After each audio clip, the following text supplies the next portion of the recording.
here we go. Okay. Can you hear me?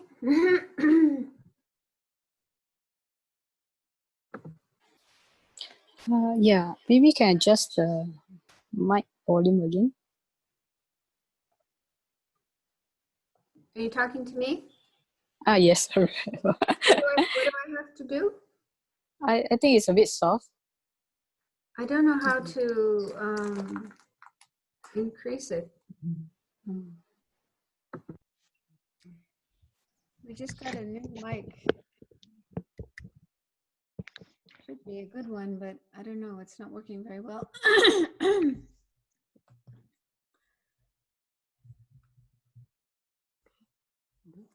How is it now? Any better?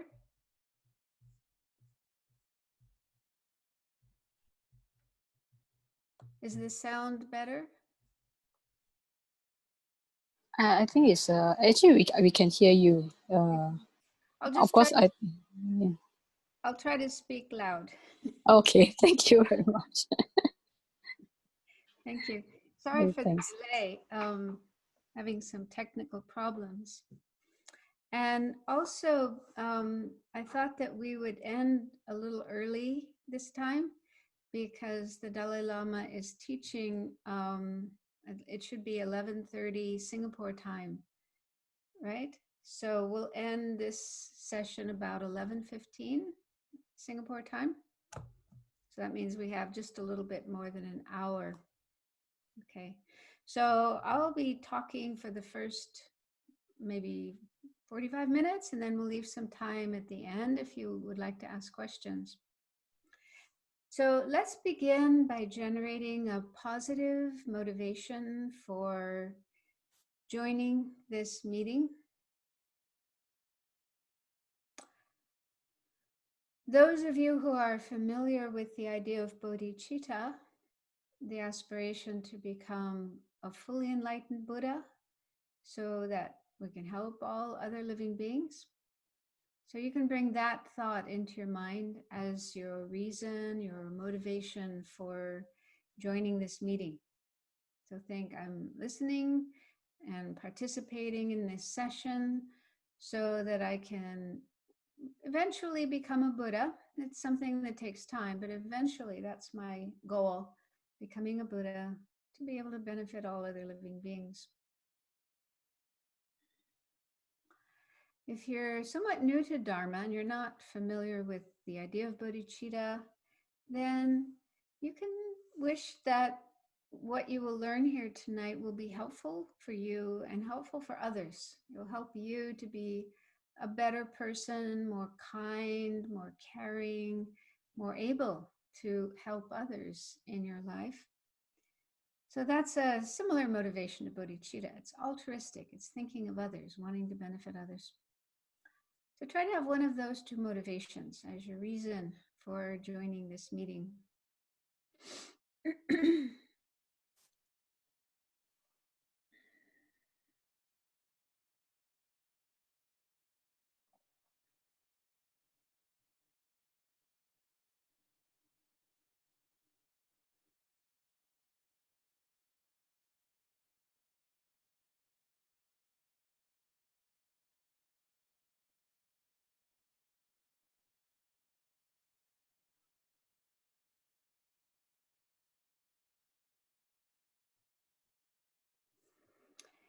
Okay, so this is the second in the series of talks on the 7-point mind training, and I hope everyone managed to get the text. You should be able to download it online, but we're still right at the beginning of the text, and the first part of the text is just talking about preliminary practices. So it's not sort of detailed in the text. So if you don't have the text right now, don't worry. You don't really need it for tonight or for today. And I had also mentioned last week that I'm going to be using another book as the kind of commentary for the 7-point mind training. And the other book is called Mind Training Like the Rays of the Sun. So it looks like this. I don't know if you can see it, but It's a book published by the Tibetan Library, the Library of Tibetan Works and Archives. And last week, some people were asking where to get it. And if you can get a copy of that, I think there is a Kindle version or an ebook version, then that's fine. But don't feel obliged. It's not really necessary. I mean, it's a great book if you can get it, because the author of this text is named Nam-kha Pel, and he was a disciple of Lama Tsong Khapa, very close disciple of Lama Tsong Khapa. So that means that we can feel confident that what he is saying in this book is the view of Lama Tsong Khapa, the teachings of Lama Tsong Khapa. And also this text, The Mind Training Like the Rays of the Sun, was a favorite text of Ling Rinpoche. I don't know if you've heard of Ling Rinpoche. He was the senior tutor of His Holiness the Dalai Lama. He passed away now, but his reincarnation is here with us. Maybe he's already visited Singapore. He's now in his 30s, I think. So Ling Rinpoche used to teach this text a lot. And it was actually Ling Rinpoche who asked the Tibetan Library to please make a translation into English so that those of us who know English will be able to read the text. So it is a great text if you're able to get a hold of it. But I won't have time to go through all material in this text, so I'll just be summarizing it and sharing it with you. Also, I mentioned last week, in case someone wasn't present, there are different versions of the 7-point thought training or 7-point mind training text. So if you do have other versions, you might notice there are differences. Some of the verses or some of the sentences are in a different order, but I think they're all pretty much the same. They're all quite similar. So the first of the 7 points in this text is about preliminaries. It says train in the preliminaries. So these are preliminary practices, or actually meditations that we should engage in prior to developing bodhicitta and then practicing mind training. And there are 4 preliminary practices. The first one is the precious human rebirth, or sometimes it's called perfect human life. And so I talked about it last week, and we did a little bit of a meditation on it. It's quite a vast topic, and we don't have time to go into all the details here. So if it's new, unfamiliar for you, then it's a good idea to look into one of the Lamrim books. The Lamrim texts have a very extensive explanation of this topic, the precious human rebirth, and how to meditate on it. But the essential meaning is that we are human beings, and we're very fortunate to be human beings, as opposed to other kinds of beings, such as animals or insects. So as human beings, we have this amazing intelligence. We have a mind that is able to understand a lot of things, like we can understand the Buddha's teachings. And we can do a lot of good things with our mind. We can also do a lot of harmful things, as we can see. Some human beings in the world, are using their intelligence in harmful ways, like killing other human beings and producing weapons of mass destruction. But we don't want to go in that direction. We can use our intelligence in ways that are beneficial for sentient beings, for the world. And in particular, in terms of the Dharma, we can use our intelligence to understand the Buddha's teachings, which show how we can totally transform ourselves, totally transform our mind, and bring our mind to the state of awakening or enlightenment. So we're very, very, very fortunate to have this precious human life. And the point is, not just to sit back and relax and think how great it is to have this life, but instead to use our life in ways that are meaningful and beneficial for ourselves, for others, and for the world. So I think this is a particularly good topic right now, given the circumstances happening in the world with COVID-19, the pandemic, because I've heard many people, I don't know about Singapore, but in many countries, a lot of people are suffering from mental problems because of the changes that have happened in their lives. Many people have lost their jobs, or they may still have their jobs, but they have to work at home. And so, you know, they can't go out and meet with friends and go to restaurants and movies and the things that they normally like to do, and go traveling and so on. And maybe for those of you who are Buddhist, and you know, you're used to going to Amitabha Buddhist Center or other Buddhist centers, Buddhist temples, and you know, joining there with your friends to listen to teachings and do pujas and meditation and so on, make offerings. So you're not able to do those things now. So because people's lives have changed so much, they're not able to do the things they used to be able to do, and they may feel kind of frustrated. A lot of people are suffering from things like depression and stress and anxiety, boredom, loneliness, and so on. So these kind of problems happen because I think people don't know how to work with their mind and how to work with problems and difficulties that happen in their life. And this is actually one of the main practices we learn in the Dharma, how to watch our mind and how to work with our mind and transform our mind so that we don't let our mind go into negative ways of thinking and feeling, and instead keep our mind as positive as we can. So that's like this meditation on the precious human rebirth has us look at all the advantages that we have, all the good things we have in our life, focus on those, remind ourselves of those. And that should uplift us, help us to feel more happy, more positive, more optimistic about things. And so it's a very, very good meditation to do when you do find yourself facing difficulties in your life. Yeah. So we can think about other situations that people find themselves in and realize that, wow, I could have been born in one of those situations where things would be much more difficult than what I'm experiencing right now. I would have a lot more suffering and very little chance to practice the Dharma and follow the path to enlightenment. So by thinking in this way, we can feel joyful about the situation that we have, recognize the opportunities that we have. So if we really contemplate that, it's a good antidote to depression, and it gives you a burst of energy to use your life in ways that are beneficial, like studying the Dharma, practicing the Dharma. And even if, we can't do very much practice because of various reasons, whatever little practice we do is fantastic. It's very beneficial.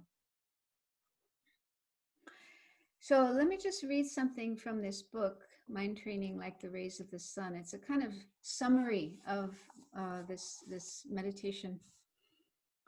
So he says, appreciating that the precious state of leisure and opportunity, that means the precious human rebirth, that we have found on this occasion is very meaningful and difficult to find. So we must find the ways and means to generate the wish to extract its essence. In a broad sense, extracting the essence means to practice the holy doctrine, i.e. the Dharma. That's the meaning of this precious human life, is to practice the Dharma. This is because we want happiness and dislike suffering. So Dharma is the way to find genuine happiness and free ourselves from suffering. So we have the means to do it. If any doubt arises about our ability to practice the Dharma, we reflect on such external conditions as the presence of spiritual friends of the great vehicle, in other words, Mahayana spiritual teachers that we've had the chance to meet, and the opportunities for meeting them, and the internal condition of possessing this free and fortunate body as a basis. If you think of postponing your practice until future lives, remember that it is hard to find such a life again. If you think of putting off your practice for some months or years, this is also mistaken, because although death is definite, its time is uncertain. Among the ways of taking the essence, familiarizing yourself with the awakening mind, bodhicitta, is the principal and most excellent practice. And to do that, you should engage in the preliminaries for training in the awakening mind. So he's saying the best way to make use of this precious human rebirth is to cultivate bodhicitta. And we'll get to that later, next session. But we still have 3 more preliminaries to look at. That was only the first of the 4 preliminaries. And the second of the 4 preliminaries is death and impermanence. So basically what this means is that we and our bodies and our minds and everybody around us and everything around us is subject to impermanence, meaning change. So we're changing all the time. Everything is changing all the time. And as we are changing, we're not getting younger, but we're getting older. And eventually, at some point in time, our life will come to an end altogether. This life will finish. We will die. So the Buddha said it's very, very important for us to keep this in mind. Remember that, we are mortal, not immortal, so that then we make really good use of our life. We don't waste it. So, there's different ways of meditating on death. One way, I'll just briefly mention it. We won't have time to meditate on it, but probably many of you are familiar with it anyway. It's called the 9-point meditation on death. And it has 3 main points, which are called the 3 roots. And then each of those is divided into subpoints. So it's a really, really powerful meditation. So the first of the 3 main points is that death is definite. So there we just contemplate that every human being who has ever been born on this planet has had to die, and that includes me. So I'm not exempt from that. I'm a human being, and just like everybody else, I'm going to have to die one day. There's no way we can avoid it. There's no place we can go where we can escape from death. Wherever we are, it's going to happen to us. It's inevitable. So we contemplate that just to accept that, yes, I'm going to die one day. And the second of the 3 main points is that the time of death is not definite.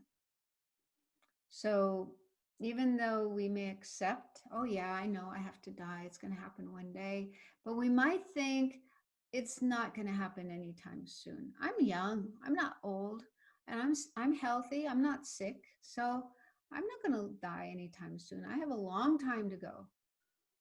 But we can't be sure of that, because it isn't just elderly people who die. Young people die too. I'm sure all of you know people who have died when they're, in their 20s or 30s, or even younger. Children die, babies die. Okay, so death can happen at any time in our life. And also there's many different ways that death happens. Sometimes it happens due to illness, but it can also happen due to accidents, due to natural disasters. And also there are people who are completely healthy, like there's nothing wrong with them and nothing happens to them, and they just go to sleep and then they don't wake up again. I know a few people who had that happen. They just died in their sleep, and the doctors weren't able to find any cause. They didn't understand why that happened. So we just don't know when it's going to happen and how it's going to happen. So the point of thinking about this is that if we do want to practice Dharma, if we can see the value of Dharma practice, then it's not very intelligent to postpone it and to think, well, right now I'm really busy. I have my job, I have my kids, I have to, pay off my house and this and that and so on and so forth. I'll wait until later. When I get older, when I retire, then I'll practice Dharma. So that's kind of risky, because it's not definite that we will live that long. Okay. So it's better to, start practicing Dharma now, even if you can't do it full time, but even a little bit. Start doing some Dharma practice now in order to prepare yourself for death, because that's another thing. The third of the three main points in this meditation is contemplating that, okay, so when I come to the end of my life, when death is happening to me, what will that be like? And what will help me at that time? Because most people do feel scared about death and dying. Yeah, it's not something we kind of look forward to with joy, like going to a holiday, going to some exotic place. We usually feel this fear and dread and, what do I do? How do I manage this? So it's kind of natural that there arises in our mind the thought, what can help me? How can I manage this experience of dying? So according to Buddhism, and I think it's true for all spiritual traditions, all religions, that spiritual practice or religious practice is the thing that will help us at the time of death. So the reason for that is, according to Buddhism, death is the point at which our mind separates from our body. And our body is left behind. It will be cremated or buried or whatever. But our mind, this part of us that thinks and feels and knows and experiences things, that doesn't die. That continues. And that will go to another life, another rebirth. And where we go, where we end up being born in our next life, mainly depends on our karma, the kind of karma that we created during our life. Good karma, bad karma. But we probably have a mixture of both, some good and some bad. So which of all of those karmas is going to be the cause for our next life, our next rebirth? So they say a very important factor is the state of mind that we have at the time of death. If we can die with a positive state of mind, for example, taking refuge in Buddha, Dharma, and Sangha, feeling love, compassion, bodhicitta, meditating on some aspect of the teachings like impermanence, like emptiness. So if we can have one of those kinds of thoughts in our mind as we die, then that's a positive state of mind. And that will ripen one of our good karmic seeds so that our next life will be born in a good situation. On the other hand, if at the time of death our mind is in a negative state of mind, like if we're feeling angry, or if we're feeling attached, clinging to people, our family, our friends, clinging to our possessions, our wealth, clinging to our body. So we have attachment and we don't want to let go. That's not a good state of mind to have when we're dying. It's also not good to be afraid, to be like totally, overwhelmed by fear and anxiety. So those states of mind are not good to have at the time of death, because otherwise those could cause one of our negative karmic seeds to ripen, and that would be the cause for an unfortunate rebirth in the next life. So this is the bottom line, according to Buddhism, is at the time of death, trying to have a positive state of mind, at least remembering the Buddha or one of the Buddhas or one of our spiritual teachers and taking refuge in them and praying to them. At the very least, we should try to do that. And so to be able to have such a state of mind when we're dying, we need to train ourselves while we're alive. We need to get familiar with positive states of mind as much as we can while we're alive. And then when death happens, even if it happens suddenly, like people say, well, what if I die in a car accident or in a plane crash and I don't have time to, do my prayers? Even if death happens very suddenly, if we are very familiar with positive states of mind, with Dharma practice, it'll come up. We'll be able to remember it. I've had some near-death experiences, or maybe that's not the right word. Close calls, I think is the term, almost getting in an accident. And I can see how, your Dharma thoughts, your Dharma practice can come up at that time, even if it's, very, very short. So this is what we need to conclude from this meditation is I'm going to die. Definitely, I can't avoid it. I don't know when it's going to happen. And at the time of death, I really want to make sure that my mind is in a good state, a positive state, as I'm leaving this life and going to the next life. So how to make sure that happens is I really need to practice Dharma as much as I can in this lifetime.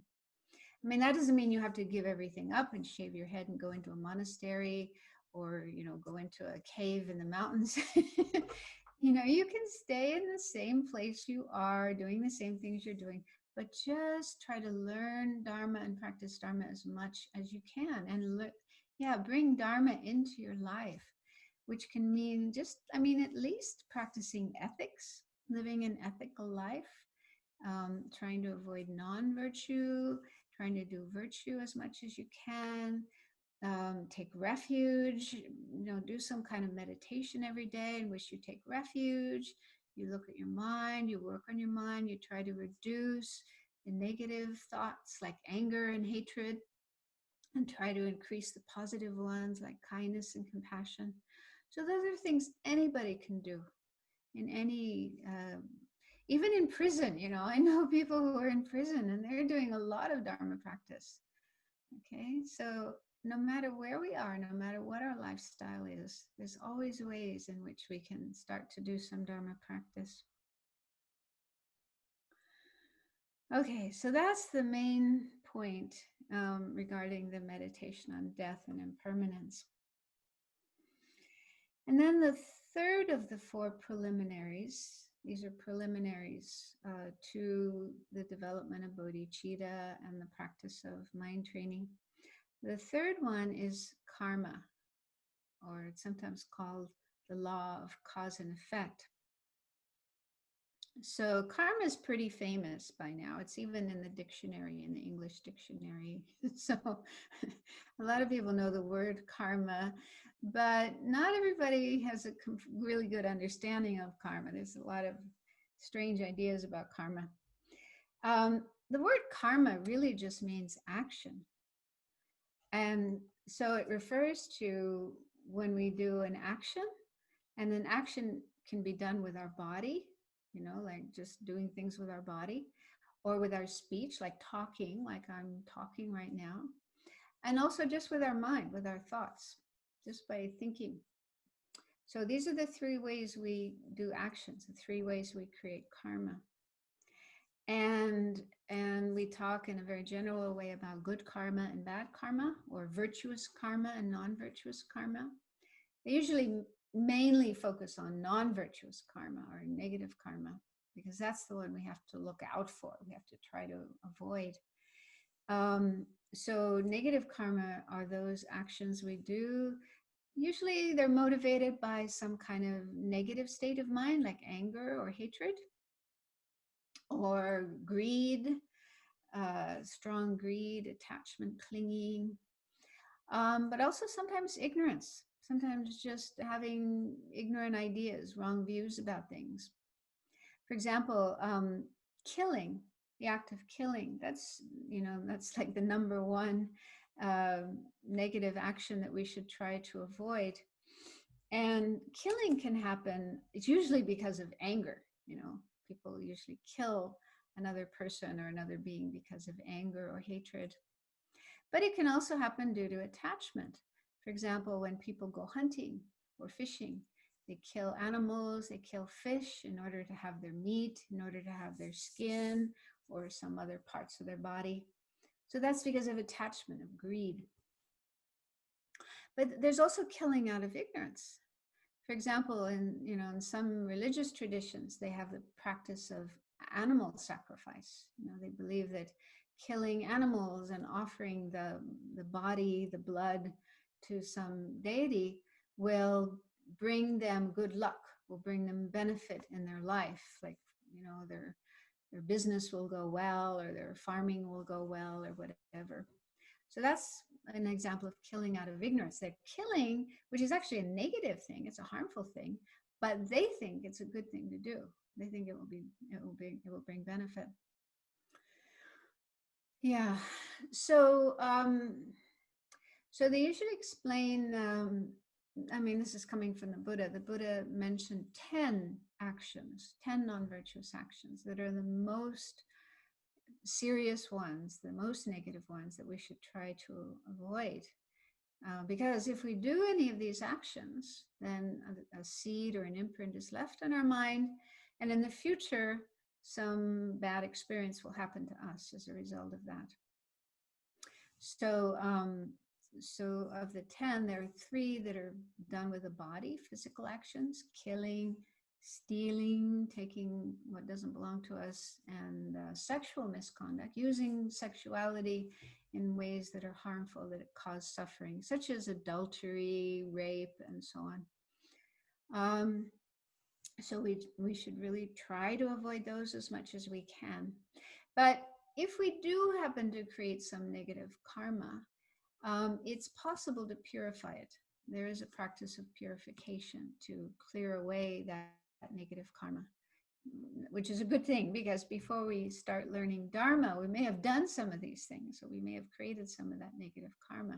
So it's good to know that, okay, it's okay, we can purify that.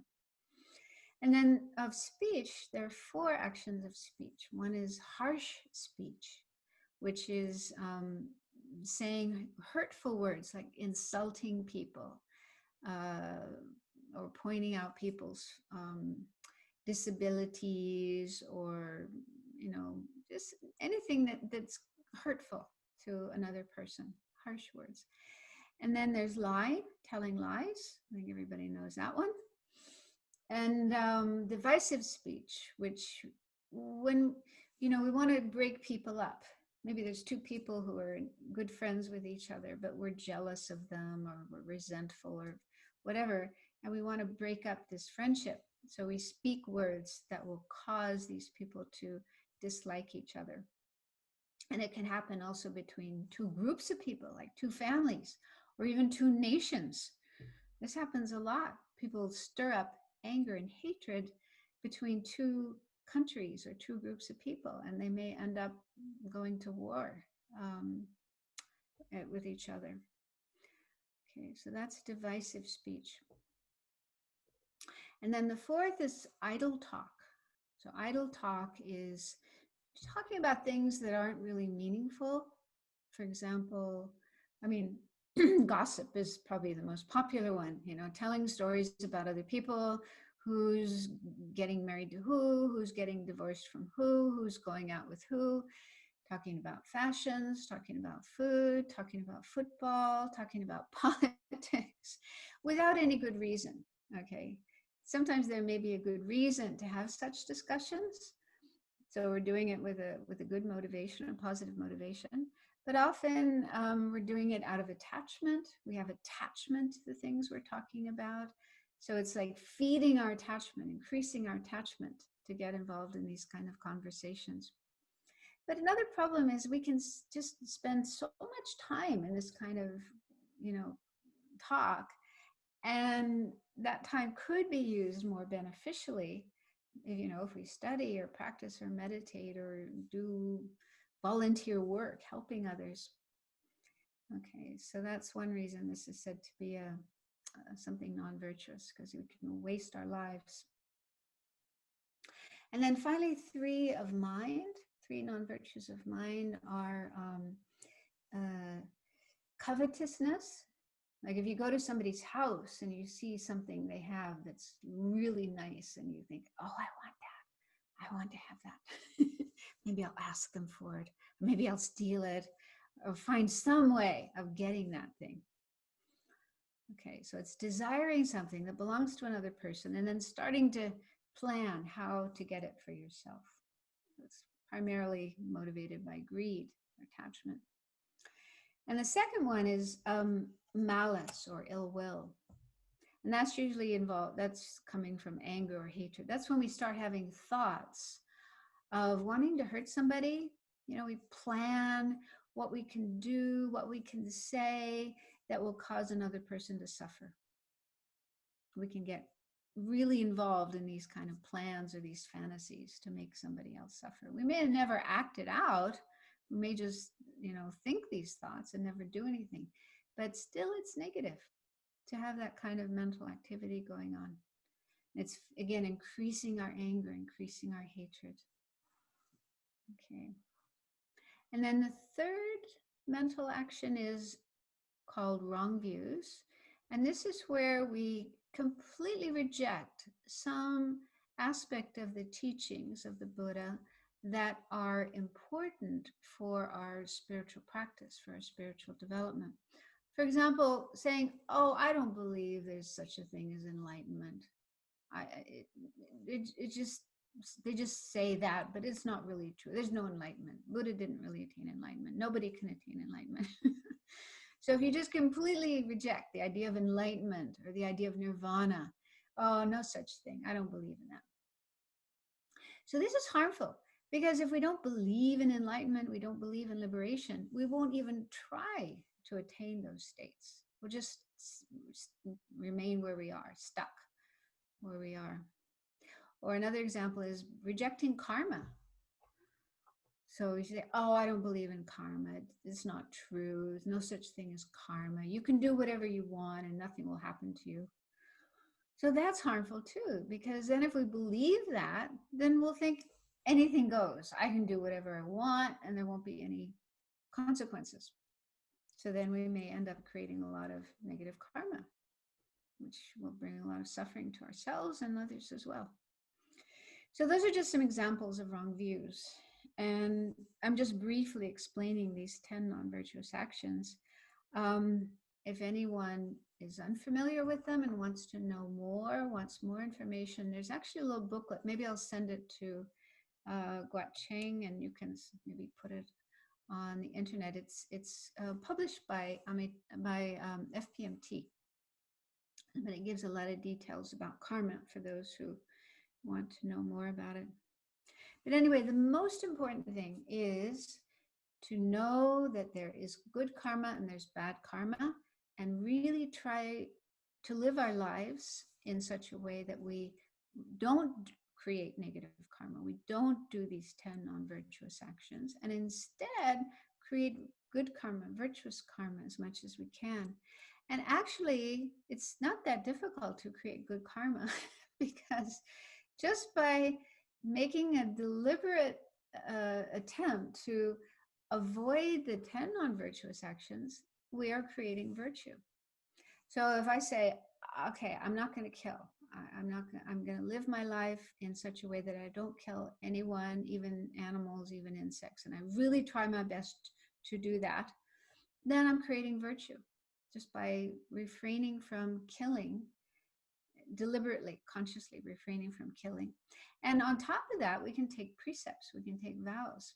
So monks and nuns have vows, but also lay people, lay Buddhists can take any number of the 5 precepts, the first of which is to refrain from killing.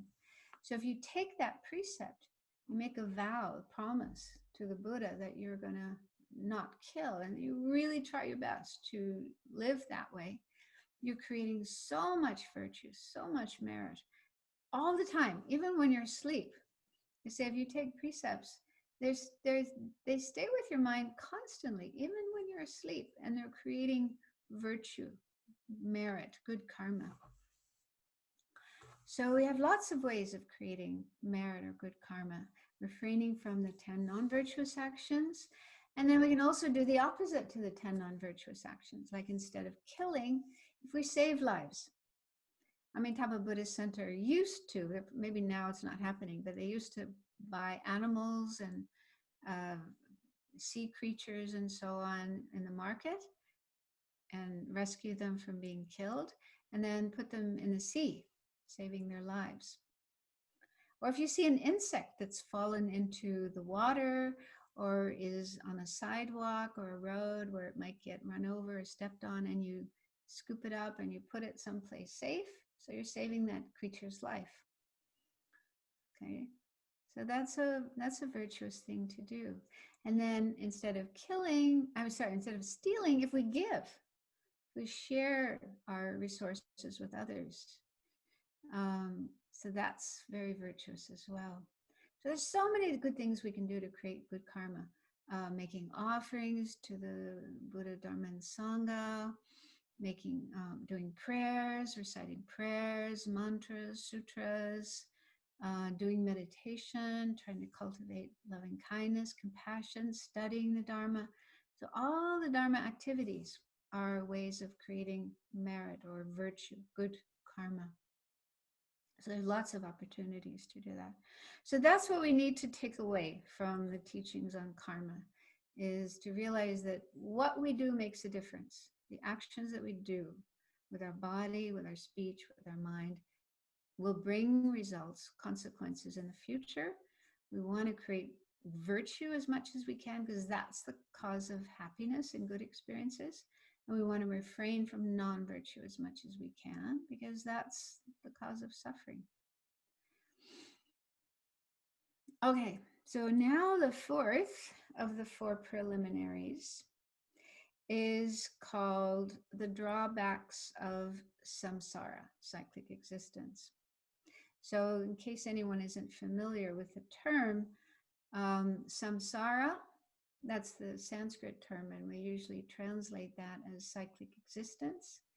So this is the situation we are in as long as we are unenlightened beings.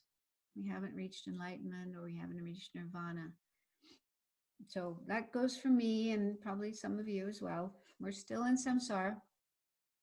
And samsara is characterized by, I think this is why we call it cyclic existence. It's kind of like being on a merry-go-round, or being on a Ferris wheel. It keeps going around and around and around and around, in the sense that, you know, we're born, we live our lives, and then at the end of our life we die.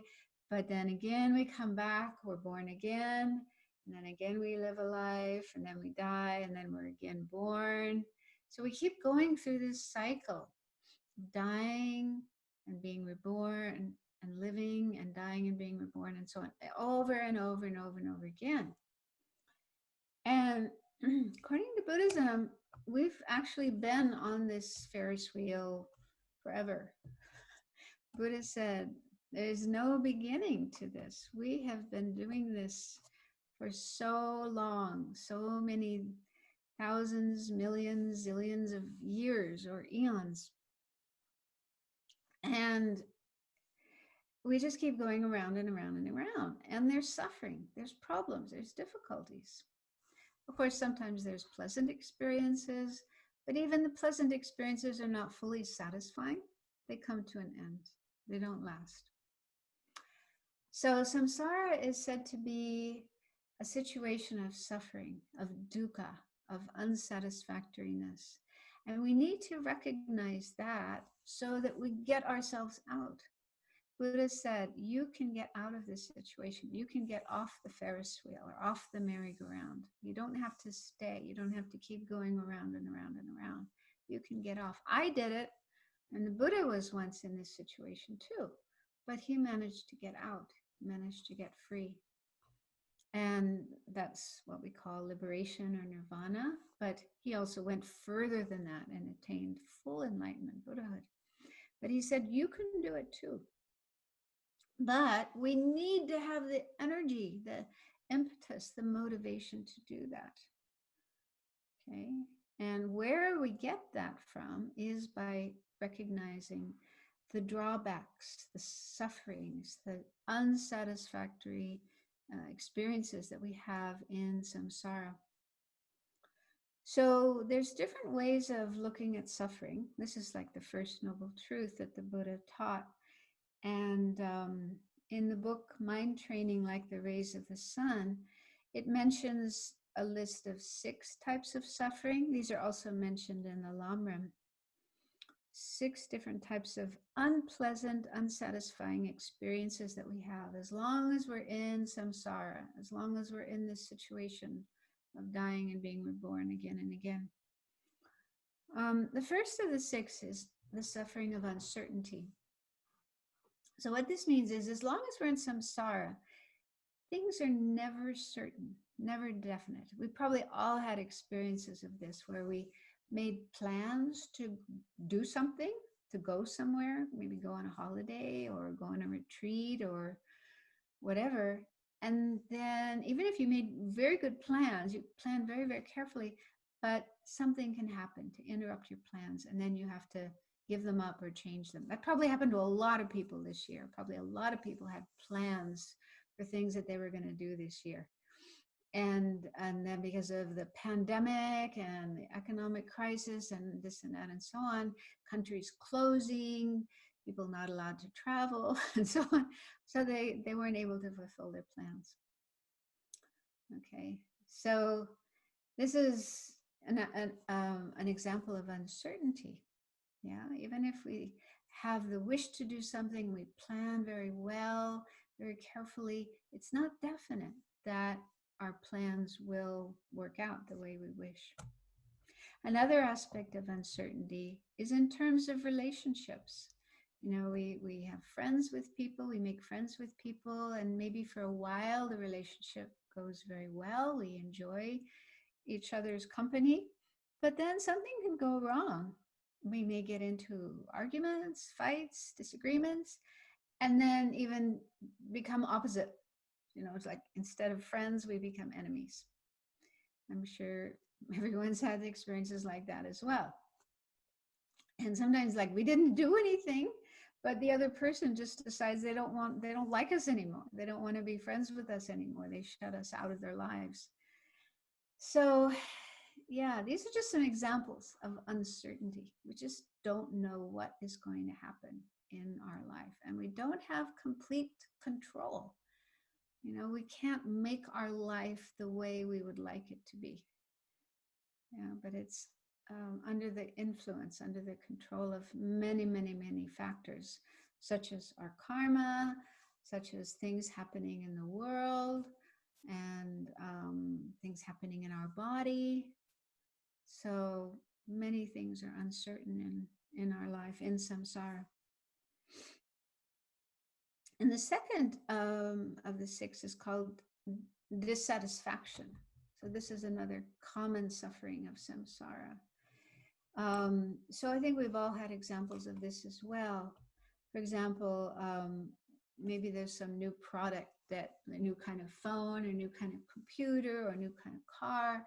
You really want that particular product, and you know, if you're able to get it in the beginning, you're very happy with it, and you know, a lot of enjoyment, a lot of pleasure, a lot of excitement. But how long does that last? Yeah. Does that continue day after day, month after month, year after year? Or do you start to become dissatisfied with this object, this product, this gadget? No, it doesn't work quite the way I wanted it to. And oh, I dropped it on the floor. Now it's got a scratch or the crack on the screen, or it breaks down, and then you have to pay a lot of money to get it fixed. So you know, the satisfaction, the pleasure we get from things lasts only a limited amount of time, and then eventually it changes, and we may even become very unsatisfied with it. And this is one thing that manufacturers know very well, because they're always making new versions of things. You know, every year there's a new iPhone, and the one you bought last year is not so good anymore. Oh, I want to have that new one. Or cars as well. They make a sleeker, model of the car, more beautiful colors, and so on and so forth. So then you become dissatisfied with the one you already have, and you want this new one. And this can also happen in relationships. You know, when you get into a relationship with somebody at first, oh, it's so wonderful. You really enjoy yourself with the other person. But then again, after some time, you can become dissatisfied with the person and start looking at other people, thinking they look more interesting. Yeah. So this is a common experience in samsara. And in fact, the Buddha said, if we follow desire, if we follow attachment, trying to get the things we desire, it's like drinking salt water. If we drink salt water when we're thirsty, we may get a little bit of satisfaction because it's cool and wet, but the salt in the water just makes us more thirsty. So in a similar way, if we just keep running after objects of desire, wanting more and more and better, instead of reaching a point where we're satisfied, it just increases our desire. Just more dissatisfaction, more desire. And it's a never-ending process. We just keep running after things and never finding genuine satisfaction. I mean, we can find satisfaction, but not in material things, not in sensory pleasures, but internally, looking into our mind and working on our mind. There we can find real, genuine peace and satisfaction. Okay, so I'll just quickly go through the last few. Number 3 on the list is having to die again and again. I mean, nobody really likes to die. Nobody looks forward to that. But as long as we're in samsara, we keep dying again and again and again and again. You know, we're born, we have a new life, but then eventually that life comes to an end and we have to die. So according to Buddhism, we've already died many, many, many times. When are we going to stop this? Get off the Ferris wheel. And then number 4 is having to take rebirth again and again. Okay, so you might think, oh, that's cool. I get a new life, a new body, and start all over again. But can you imagine being a baby again? Yeah, being so helpless and, you know, so dependent on others and having to learn everything all over again, even how to talk, how to walk, and then having to go to school again, having to do that whole thing again and again and again. You know, when you think about that, is that really what I want to do? Do I really want to stay in this situation? And then number 5 is changing from high to low.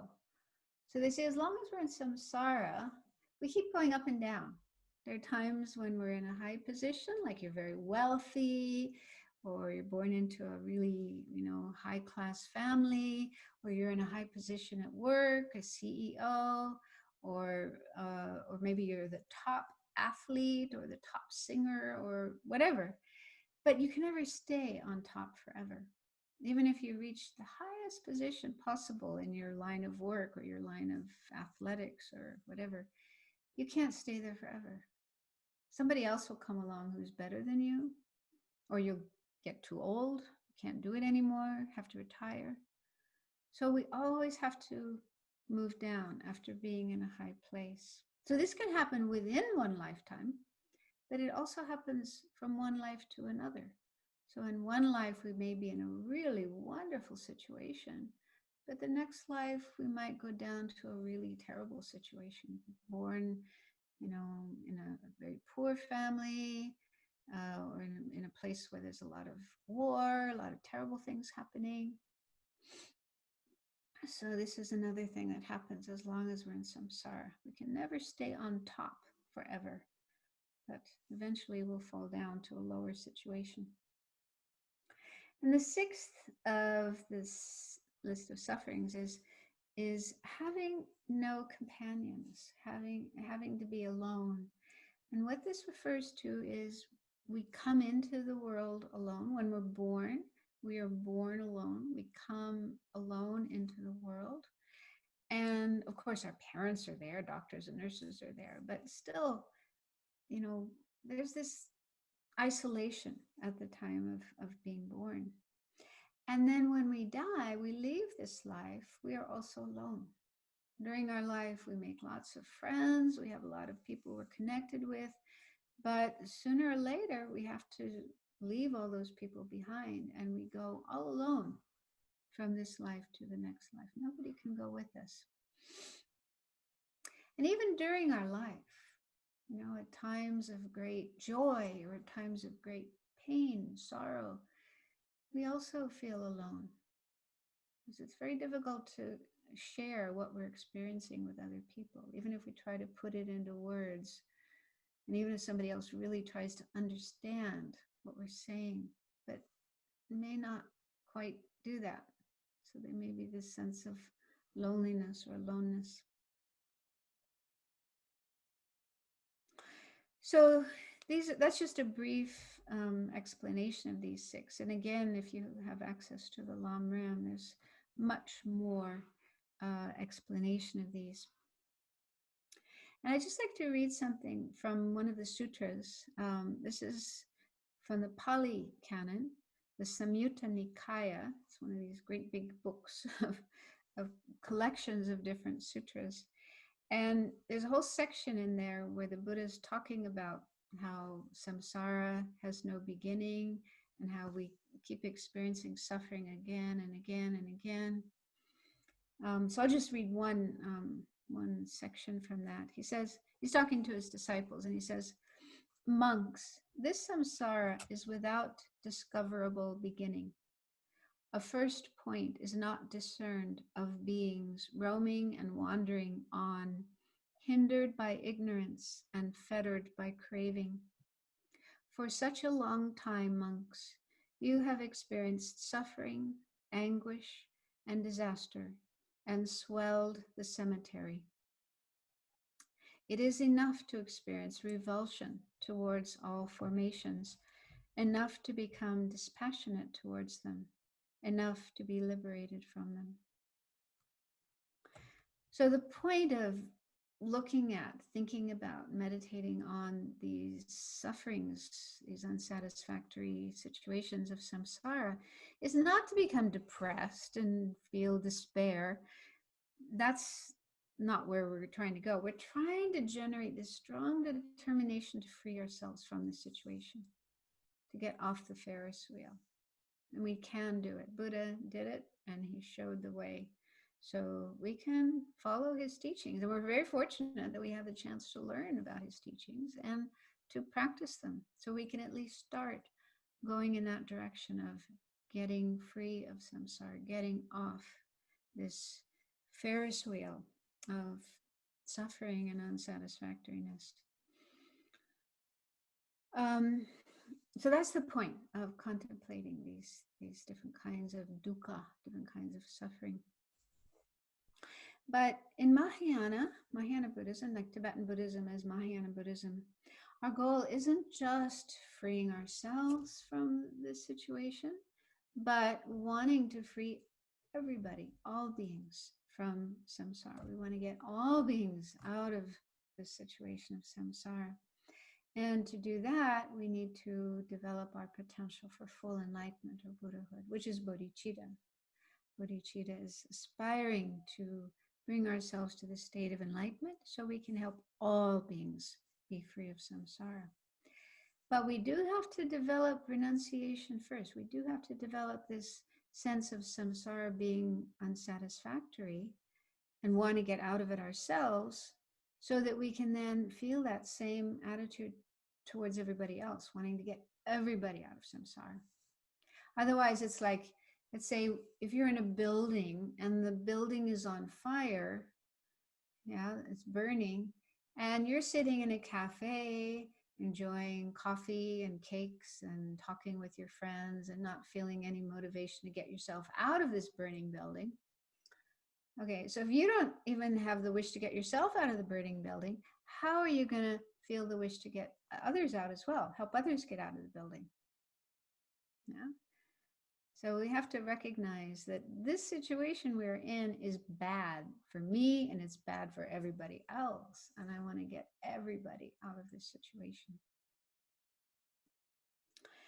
Okay, so that's just a quick look at these four preliminaries. There are four different topics to learn about and reflect on as preliminary to the development of bodhicitta and the practice of mind training, which we'll start next time. We'll start looking at that next time. Okay, so if there's any questions, we have some time left.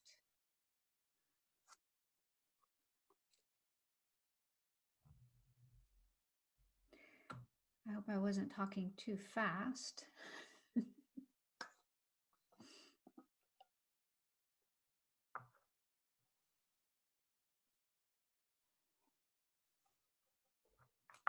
Okay, we have a question from Olivia. Olivia, you can unmute yourself. Hi, Venerable. I have a question about karma running out. So I kind of understood that because we're going around on this this Ferris wheel, this merry-go-round, it's possible for good karma to run out. Is that why we dedicate for a long-term goal, because it can just disappear? Or how does that go together? Well, good karma. Okay, so that's when we do good deeds, virtue, and so on. We create good karma. So it is said that one way that we can lose good karma is by getting angry. Getting angry, yeah, it's a bit like a forest fire, you know, just a little spark of fire can just burn up a whole forest. So they say we have to be really, really careful and try not to get angry, especially anger at bodhisattvas. That's the worst kind of anger. So they say getting angry can destroy our good karma. So we should try not to get angry. And if anger comes up, at least, you know, quell it, put it out before it gets too bad. And yeah, they do say if we dedicate the merit we create, for example, you know, doing prayers or doing this teaching, we'll do a dedication at the end. We dedicate our merit to enlightenment, to becoming fully enlightened, then that will protect the merit or the good karma from being damaged. But good karma running out, I guess another way that could happen would be good karma is the cause for us to be born in a good situation, like this life. Okay, we have a human life and we have comfortable things and so on and so forth. So if we just use our life and we just enjoy all of these good things and we don't create any more good karma for the future, then it's like spending our good karma. Not all of it, maybe, I'm sure there's still some left, but yeah, if we just enjoy experiences in samsara and don't add on more good karma, then that's another way of kind of losing. Or yeah, it's like if you work and you get a paycheck and then you just go out and spend all that money in one night, right? People do that. So, you know, you got to be careful about your money and save it and not spend it all at once. So that's something that can happen with our karma as well. We have to be careful not to just lose it all and not add on, keep creating more good karma. Does that make sense? Yeah, I think where the hiccup for me is how in the next life it could be a very bad one, but I think it's that intention. If there's no intention to create more good karma, then you will inevitably have a bad rebirth. Yeah, that's what they say. That's what happens in the God realms, the heavenly realms. They're born in this really wonderful situation, much better than where we are, and they just enjoy themselves so much, and they don't, maybe they do a little bit of good deeds, but not very much. They're mainly just spending all their good karma. Then when they come to the end of that life, they may have only bad karma left, and then they are born in an unfortunate situation afterwards. Sure. Yeah, so we have to keep adding on, keep creating more good karma. Thank you. Good question. Thank you.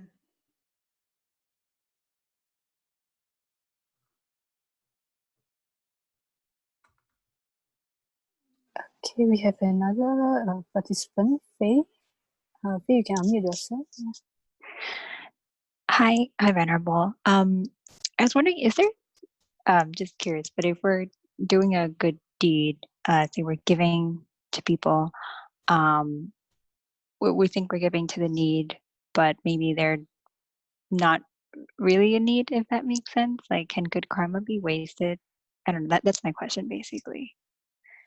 So you're asking, if we give to somebody and we think that they need what we're giving, but they don't really need it, then Yeah, are we like wasting? good karma, or would that mean good karma not be generated? I don't know if that makes sense. No, I mean, because I think your intention, you thought this person was in need, you had a good motivation, you wanted to help them, you wanted to benefit them, and even if it turned out that you were mistaken and they didn't really need it, your motivation, see, motivation is the most important thing in the karma that we create. It's mainly our motivation, having a good motivation. And even if the action turns out a little mistaken, and the motivation was good, it's still a good deed, a good action. Okay. Thank you. Yeah. I don't know. I was thinking about how I once asked the question, you know, sometimes when you're in cities, I don't know, in Singapore, but in many places, there are people who come up to you and ask for money. And maybe they say, I want to buy food or I want to buy a cup of coffee, but you suspect that they're going to buy alcohol or they're going to buy drugs. And so it's like very difficult to know if it's okay to give them or not. And some teachers say, it's your motivation. Okay, your motivation is good. You really want to help the person. What they do with that money is not your business. It's not up to you. Unless you absolutely know for sure this person is a drug addict and they're going to go and spend it on drugs. Then maybe it's better to give them some food instead. Don't give them money. But yeah, the most important thing, especially in the act of giving, is that you really wish to give, you really wish to help, you give sincerely. And yeah, it's still a good deed. Kim has one question. Kim, you can unmute yourself. Hello, can you hear me, Venerable? Yes, I can hear you. Yeah, thank you for the teaching. I'd like to ask whether is there a distinction between merits and good karma? Because we use these two things, these two words quite often. And many a times when we accumulate good karma, we say it's accumulation of merit. So just wondering whether is there a difference? I think they're mostly the same. There might be some, you know, in the philosophical teachings, they get into very fine definitions of things. And I do recall that with regard to merit, there may be things that are considered merit, but are not necessarily good karma. Oh. But I don't think you need to worry about that. That's just coming, you know, something very kind of philosophical. But I think, yeah, when we create good karma, from praying, doing pujas, listening to teachings, giving, it's merit. There is merit. Okay. Yeah, Okay. so Thank you. that's the most important thing to understand. Yeah. And speaking of which, we should probably, have we at the end of time? Yeah, I think just on time, 11:15. We can end here. Just a reminder to everyone that, you know, try to be on time the next time so that we have a wonderful session, complete, less distraction for everyone. Thank you, everyone. Try to join on time. Yeah. Yes. Yeah. But yeah, I know sometimes it's hard if people have technical difficulties. Yes. Or, you know, running late. So it is difficult. But yeah, at least like within the first 5 minutes, there might still be people coming in. Yeah. Okay. Thank you very much. Okay, so we'll stop here. And before we finish, let's do a dedication. We can do a mental dedication of the merit, the positive energy, the good karma that we have just created. Let's dedicate this just as at the beginning, we generated the motivation to reach enlightenment, to help all sentient beings, and to help others as much as we can from now on up to enlightenment. So let's mentally share the merit, the good karma we have created by spending this time together, listening to the teachings and thinking about them. And this is definitely a good thing to do. We've definitely created some merit, some good karma. So we can share this merit with others, wishing it will bring them peace and happiness, well-being, and help them be free of suffering, and help all of us reach enlightenment as quickly as possible.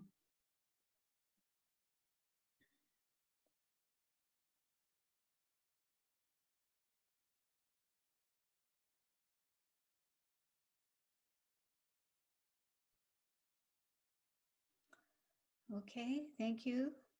And have a good week. See you next week.